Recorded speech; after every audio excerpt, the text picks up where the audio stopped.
ಈಗ ಪ್ರಚಾರಕ್ಕೆ ಹೋದಂತ ಸಂದರ್ಭದಲ್ಲೇ ಸಿಕ್ಕಾಪಟ್ಟೆ ಕ್ರೌಡ್ ಬರ್ತಾ ಇದ್ರು. ಆಮೇಲೆ ಈಗ ನಾಳೆ ಪ್ರಮಾಣ ವಚನ ಎಲ್ಲಿ ನಡೆಯುತ್ತೆ, ಅದಕ್ಕೆ ಸಂಬಂಧಪಟ್ಟಂತ ಡೀಟೇಲ್ಸ್ ಏನಾದರೂ ಸಿಕ್ಕಿದೆಯಾ ಹೇಗೆ ಅಂತ?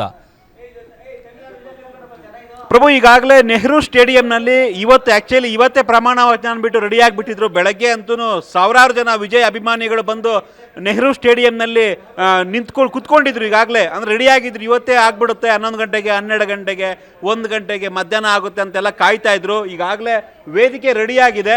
ಸೊ ಅಂದರೆ ಚೆನ್ನೈನ ನೆಹರು ಸ್ಟೇಡಿಯಂನಲ್ಲಿ ವಿಜಯ್ ಅವರ ಪ್ರಮಾಣ ವಚನಕ್ಕೆ ನಿನ್ನೆ ಅಷ್ಟೇ ವೇದಿಕೆ ರೆಡಿಯಾಗಿತ್ತು, ಇವತ್ತು ಕೂಡ ರೆಡಿಯಾಗಿತ್ತು. ಆದರೆ ಈಗ ನಾಳೆ 3 ಗಂಟೆಗೆ ಅನ್ನೋದು ಟೈಮ್ ಫಿಕ್ಸ್ ಆಗ್ತಾ ಇದೆ. ಹಾಗಾಗಿ ಎಲ್ಲಿ ಮಾಡ್ತಾರೆ, ಬಹುಶಃ ಅಲ್ಲಿ ಸ್ಟೇಜ್ ಕಡಿಮೆ ಇದೆ. ಅಂದರೆ ನೆಹರು ಸ್ಟೇಡಿಯಂನಲ್ಲಿ ವಿಜಯ್ಗೆ ಅಭಿಮಾನಿಗಳು ಪೂರ್ತಿ ಬರುವಷ್ಟು ಜಾಗ ಇಲ್ಲ. ಸೊ ಒಂದು 10,000ಕ್ಕೆ ಲಿಮಿಟ್ ಮಾಡ್ಕೊಳ್ಬಹುದಾ ಅನ್ನೋ ಲೆಕ್ಕಾಚಾರ ಇತ್ತು. ಬಟ್ ಇವತ್ತಿನ ಒಂದು ಸಂಪೂರ್ಣ ಬಹುಮತ ಸಿಕ್ಕಿರೋದ್ರಿಂದ ಬಹುಶಃ ಪ್ಲೇಸ್ ಅಲ್ಲೇ ಮಾಡ್ತಾರೆ ಅಥವಾ ಬೇರೆ ಕಡೆ ಶಿಫ್ಟ್ ಮಾಡ್ತಾರೆ, ಅದನ್ನ ವೆಯ್ಟ್ ಮಾಡಬೇಕು ಪ್ರಭು, ಅಫಿಷಿಯಲ್ ಅನೌನ್ಸ್ಮೆಂಟ್ ಬರೋವರೆಗೂ. ಸತೀಶ್, ಈಗ ಬೇರೆ ಕಡೆ ಮಾಡೋದಿದ್ರೆ ಆ ಥರದ ಜಾಗ ಈಗ ಆಲ್ರೆಡಿ ಏನಾದರೂ ಸೆಲೆಕ್ಟ್ ಮಾಡಿ ಇಟ್ಕೊಂಡಿದ್ದಾರಾ, ಅಥವಾ ಅದೇ ಜಾಗದಲ್ಲಿ ಈಗ ನೀವು ಹೇಳ್ದಂಗೆ 10,000 ಜನಕ್ಕೆ ಲಿಮಿಟ್ ಮಾಡಿ ಅಲ್ಲೇ ಮಾಡ್ತಾರಾ, ಅಥವಾ ಒಂದು ವೇಳೆ ಬೇರೆ ಜಾಗದಲ್ಲಿ ಮಾಡಬೇಕು ಅಂತಂದರೆ ಯಾವ ಜಾಗದಲ್ಲಿ ಮಾಡಬಹುದು, ಏನು ಕತೆ ಅಂತ? ಪ್ರಭು, ತಮಿಳುನಾಡಿನಲ್ಲಿ ಈಗಾಗಲೇ ಏನು ರಾಜ್ಯಪಾಲರು ಈಗ ಸರ್ಕಾರ ರಚನೆಗೆ ಅವಕಾಶ ಕೊಟ್ಟಿದ್ದಾರೆ. ಅದಾದ ನಂತರ 1-2 ಆಪ್ಷನ್ ಕೊಡ್ತಾರೆ ಸರ್ಕಾರ. ಈಗ TVK ಏನು ಬಹುಮತವನ್ನು ಸಾಬೀತುಪಡಿಸಿದೆ ರಾಜ್ಯಪಾಲರ ಮುಂದೆ. ಸೊ ಅದಾದ ನಂತರ ನಾವೆಲ್ಲಿ ಸೂಕ್ತ ಟೈಮ್ ಮತ್ತು ಪ್ಲೇಸನ್ನು ಹೇಳ್ತಾರೆ, ಸರ್ಕಾರನೇ ಹೇಳುತ್ತೆ. ಅಂದರೆ TVK ಯಾರು ಅಧಿಕಾರವನ್ನು ತಮ್ಮ ಹಕ್ಕನ್ನು ಮಂಡಿಸ್ತಾರೆ ಅವರೇ ಹೇಳ್ತಾರೆ ರಾಜ್ಯಪಾಲರಿಗೆ, ಈ ರೀತಿಯಾಗಿ ಪ್ಲೇಸ್ನ ಮಾಡ್ತೀವಿ ಅಂತ. ಸೊ ಆ ಪ್ಲೇಸ್ಗೆ ರಾಜ್ಯಪಾಲರು ಬರ್ತಾರೆ, ಅಂದರೆ ಓಕೆ ಅಂತ ಹೇಳ್ತಾರೆ. ಸೊ ಇದು ಪ್ರೋಸೆಸ್ಸು. ಎಸ್, ಮತ್ತೊಂದು ಮಾಹಿತಿ ಬರ್ತಿರತಕ್ಕಂಥ ಮಾಹಿತಿ ಪ್ರಕಾರ ಈಗ ನಾಳೆ 3 ಗಂಟೆ ಅಂತಿದೆ. ಇನ್ನೂ ಅಧಿಕೃತ ಆಗಿಲ್ಲ ಪ್ರಭು, ರಾಜಭವನದಿಂದ ಅಧಿಕೃತವಾಗಿ ನಮಗೆ ಟೈಮಿಂಗು ಡೇಟ್ ಬರಬೇಕು. ಮತ್ತೊಂದು ಈಗ ಬರ್ತಿರತಕ್ಕಂಥ ಮಾಹಿತಿ ಪ್ರಕಾರ ಮಂಡೆಗೆ ಆಗ್ಬೋದು, ಸೋಮವಾರ ಆಗ್ಬೋದು ಅನ್ನೋ ಲೆಕ್ಕಾಚಾರ ಇದೆ. ಅಂದರೆ ನಾಳೆ 3 ಗಂಟೆಗೆ ಆಗ್ಬಿಡುತ್ತಾ, ಕನ್ಫರ್ಮ್ ಇಲ್ಲ. ಯಾಕಂದರೆ ರಾಜಭವನದಿಂದ ಕನ್ಫರ್ಮ್ ಅಫಿಷಿಯಲ್ ಆಗಿ ಆಗಬೇಕು. ನಾಳೆ ಮೇ 10ನೇ ತಾರೀಕು ತಮಿಳುನಾಡಿನ ವಿಧಾನಸಭೆಗೆ ಎಂಡ್ ಆಗುತ್ತೆ. ಅಂದರೆ 16ನೇ ಲೋಕಸಭೆಯ ಅವಧಿ ಮುಕ್ತಾಯ ಆಗುತ್ತೆ, 17ನೇ ಲೋಕಸಭೆಯ ವಿಧಾನಸಭೆಯ ಅವಧಿ ಶುರುವಾಗಬೇಕು. ಹಾಗಾಗಿ ನಾಳೆನೇ ಮಾಡ್ತಾರಾ ಅಥವಾ ಸೋಮವಾರ ಮಾಡ್ತಾರಾ ಅನ್ನೋ ಒಂದು ಲೆಕ್ಕಾಚಾರನೂ ಇತ್ತು. ಹೀಗಾಗಿ ನಾಳೆನೇ ಆಗಲೇಬೇಕು ಪ್ರಮಾಣ ವಚನ ಅನ್ನೋದು ಕೆಲವು ಕಾನೂನು ತಜ್ಞರ ಒಂದು ಅಭಿಪ್ರಾಯ. ಹೀಗಾಗಿನೇ ನಾಳೆ ಮಧ್ಯಾಹ್ನ 3 ಗಂಟೆಗೆ ಆಗಬಹುದು ಅನ್ನೋ ಲೆಕ್ಕಾಚಾರ ಇತ್ತು. ಸೊ ಇನ್ನಷ್ಟೇ ರಾಜಭವನದಿಂದ ಅಧಿಕೃತವಾಗಿ ಅಫಿಷಿಯಲ್ ಸ್ಟೇಟ್ಮೆಂಟ್ ಬರಬೇಕು ಪ್ರಭು. ನಾಳೆ ಆಗುತ್ತಾ ಅಥವಾ ನಾಳಿದ್ದಾಗುತ್ತಾ, 2 ಕನ್ಫ್ಯೂಷನ್ಸ್ ಇದೆ. ಒಟ್ಟಾರೆ ರಾಜಭವನ ಈಗ ವಿಜಯ್ಗೆ ಓಕೆ ಅಂತ ಹೇಳಿದೆ. ಸೊ ವಿಜಯ್ ಜೊತೆ ಏನು ಬೆಂಬಲಿತ ಮುಖಂಡರೇನು ಹೋಗಿದ್ರು ಅವರೆಲ್ಲರಿಗೂ ಕೂಡ ಈಗ ಓಕೆ, ನೀವು ಸರ್ಕಾರವನ್ನು ರಚನೆ ಮಾಡಿ. ಕಳೆದ 5 ದಿನಗಳ ಈ ಒಂದು ಹಗ್ಗ ಜಗಾಟ, ಹಾವು ಏಣಿ ಆಟ ಏನಿತ್ತು, ಒಂದು ದೊಡ್ಡ ಮಟ್ಟದ ಹೈಡ್ರಾಮಾ, ಸಿನಿಮಾ ಸ್ಟೈಲ್ನಲ್ಲಿ ಹೈಡ್ರಾಮಾ ನಡೀತಾ ಇತ್ತು, ಅದಕ್ಕೆ ತೆರೆ ಬೀಳ್ತಾ ಇದೆ ಒಟ್ಟಿನಲ್ಲಿ. ಸೊ ವಿಜಯ್ CM ಆಗೋದು ಪಕ್ಕ. TVK ಈ ಒಂದು ಬೆಂಬಲಿತ ಪಕ್ಷಗಳಿದೆ, ಸರ್ಕಾರವನ್ನು ರಚನೆ ಮಾಡೋದು ಕೂಡ ಕನ್ಫರ್ಮ್ ಆಗಿದೆ. ನಾಳಿದ್ದ ಟೈಮಿಂಗ್ಸ್ ಮಾತ್ರ ಕನ್ಫರ್ಮ್ ಆಗಬೇಕು, ಅಧಿಕೃತ ಆಗಬೇಕು. ಈಗ ನಮಗೆ ಸಿಕ್ಕಿರೋ ಮಾಹಿತಿ ಪ್ರಕಾರ ನಾಳೆ 3 ಗಂಟೆ ಅಂತ ಬರ್ತಾ ಇದೆ. ಅದು ನಾಳೆ ಅಧಿಕೃತ ಆಗುತ್ತಾ ಅನ್ನೋದ್ರ ಬಗ್ಗೆ ರಾಜಭವನದಿಂದ ಅಧಿಕೃತವಾಗಿ ಪತ್ರ ಬಿಡುಗಡೆ ಆಗಬೇಕಾಗಿದೆ ಪ್ರಭು. ಓಕೆ, ಥ್ಯಾಂಕ್ ಯು ಸತೀಶ್ ನಿಮ್ಮೆಲ್ಲ ಡೀಟೇಲ್ಸ್ಗಾಗಿ.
ಈಗ ಮೇಲ್ನೋಟಕ್ಕೆ ಗೊತ್ತಾಗ್ತಾ ಇರೋದು ನಾಳೆ ಅಂತೇಳಿ ಹೇಳಲಾಗ್ತಾ ಇದೆ. ಬಟ್ ಇನ್ನೂ ಕೂಡ ಅಧಿಕೃತವಾದಂಥ ಮಾಹಿತಿ ಸಿಗಬೇಕು. ಈಗ 13ನೇ ಮುಖ್ಯಮಂತ್ರಿಯಾಗಿ ಪ್ರಮಾಣ ವಚನವನ್ನು ಸ್ವೀಕಾರ ಮಾಡ್ತಾರಲ್ಲ, ಆ ಒಂದು ಟೈಮು, ಆ ಒಂದು ಮುಹೂರ್ತ ಫಿಕ್ಸ್ ಆಗಬೇಕಾಗಿರೋದು ಮಾತ್ರ ಈಗ ಬಾಕಿ ಉಳ್ಕೊಂಡಿರೋದು.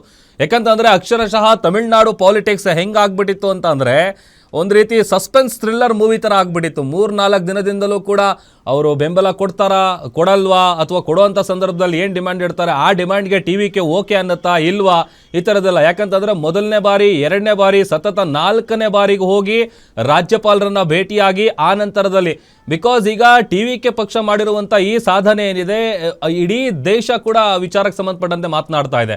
ಬಟ್ ಸರ್ಕಾರ ರಚನೆ ಮಾಡೋದಕ್ಕೆ ಬೇಕಾದಂತಹ ಬಹುಮತ ಏನಿರಲಿಲ್ಲ, ಆ ಸಂಖ್ಯಾಬಲ ಏನಿರಲಿಲ್ಲ, ಆ ಮೆಜಾರಿಟಿನ ಹೆಂಗೆ ಪಡ್ಕೊಳ್ಳೋದಕ್ಕೆ ಎಷ್ಟು ಕಸರತ್ತನ್ನು ನಡೆಸಬೇಕಾಯಿತು TVK ಪಕ್ಷ ಅನ್ನುವಂಥದ್ದು ಕೂಡ ನಾವಿಲ್ಲಿ ನೋಡಬೇಕಾಗತ್ತೆ. ಬಿಕಾಸ್ ಆ 107 ಇದ್ದಿದ್ದನ್ನ ಈಗ 121ಕ್ಕೆ ತಗೊಂಡು ಬಂದು ನಿಲ್ಲಿಸಿದ್ದಾರೆ. ಆರಂಭದಲ್ಲಿ ಕಾಂಗ್ರೆಸ್ ಅವರಂತೂ, ಯಾಕಂತಂದರೆ ಜನಾದೇಶ ಏನಿದೆ ಅದರ ವಿರುದ್ಧವಾಗಿ ಹೋಗೋದು ಬೇಡ, ಅವ್ರು ಕೇಳೋದಕ್ಕಿಂತ ಮುಂಚಿತವಾಗಿ ನಾವೇ ಹೋಗಿ ಅವ್ರಿಗೆ ಸಪೋರ್ಟ್ ಮಾಡ್ಬಿಡೋಣ ಅಂತೇಳಿ ಕಾಂಗ್ರೆಸ್ನವ್ರು ಬಂದು ಕೈ ಜೋಡಿಸಿದ್ರು. ಅಲ್ಲಿಗೆ 112ಕ್ಕೆ ಬಂದು ನಿಂತ್ಕೊಳ್ತು. ಅಲ್ಲಿಂದ ಈ ಉಳಿದ 9 ನಂಬರ್ ಏನಿದೆಯಲ್ಲ, ಆ 9 ನಂಬರನ್ನು ಪಡ್ಕೊಳ್ಳೋದಕ್ಕೆ ಎಲ್ಲ ರೀತಿಯಾದಂಥ ಕಸರತ್ತನ್ನು ಕೂಡ ವಿಜಯ್ ಅವರು ನಡೆಸಿದ್ರು. ಬಟ್ ಈಗ ಎಲ್ಲ ಗೊಂದಲಗಳಿಗೆ, ಎಲ್ಲ ಅಂತೆ ಕಂತೆಗಳಿಗೆ ಈಗ ಫುಲ್ ಸ್ಟಾಪ್ ಬಿದ್ದಿದೆ. ತಮಿಳುನಾಡಿನಾದ್ಯಂತ ಇದೇ ರೀತಿಯಾದಂತಹ ಸೆಲೆಬ್ರೇಷನ್ ಈಗ ಕಾಣಿಸ್ತಾ ಇದೆ. ಜಸ್ಟ್ ಇನ್ನ ಒಂದೇ ಹೆಜ್ಜೆ ಪ್ರಮಾಣ ವಚನ ಸ್ವೀಕಾರ ಮಾಡ್ತಾರೆ, ಅದನ್ನ ಕಣ್ತುಂಬಿಕೊಳ್ಬೇಕು ಅಂತೇಳಿ ಲಕ್ಷಾಂತರ ಕೋಟ್ಯಾಂತರ ಅಭಿಮಾನಿಗಳು ತಮಿಳುನಾಡಲ್ಲಿ ವೆಯ್ಟ್ ಮಾಡ್ತಾ ಇದ್ದಾರೆ. ನೋಡಿ, ನಾವು ಸೆಲೆಬ್ರೇಷನ್ ನೋಡ್ತಾ ಇದ್ದೀವಿ. ಇದು ಕೇವಲ ಒಂದು ಭಾಗದಲ್ಲ, ಆಲ್ಮೋಸ್ಟ್ ಎಲ್ಲ ಕಡೆನೂ ತಮಿಳುನಾಡಾದ್ಯಂತ ಇದೇ ರೀತಿಯಾದಂಥ ಸೆಲೆಬ್ರೇಷನ್ ಮಾಡ್ತಾ ಇದ್ದಾರೆ.